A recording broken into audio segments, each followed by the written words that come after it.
আসসালামাইকুম, শুভ সকাল। Sajek CNG travel page থেকে সবাই কেমন আছেন?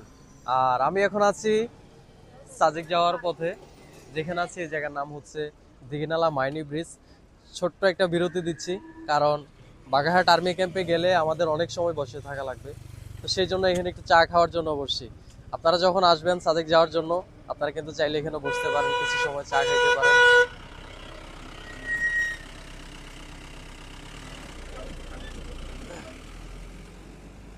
ছোট্ট বিরতিতে আপনি কিন্তু এখানে চায়ের একটা আড্ডা দিতে পারবেন। এত সুন্দর একটা প্লেস, সুন্দর জায়গা। আর আমরা সাজেকে যাচ্ছি এখন দুইটা গাড়ি, এটা হচ্ছে আমার গাড়ি, এটা হচ্ছে আমার বন্ধুর গাড়ি। আমি আর আমার ফ্রেন্ড কন্টিনিউ আপনাদের সাথে আছি। আমি একা তো আর সবাইকে সাজেক নিয়ে যাওয়া সম্ভব না, কারণ হচ্ছে আমি একা মানুষ। আর আমার বন্ধু আছে সাথে, আমাকে অল টাইম সাপোর্ট করে, সব সময় আমার পাশে থাকে। সবাই আমাদের জন্য দোয়া করবেন। আল্লাহ হাফেজ। রাখ।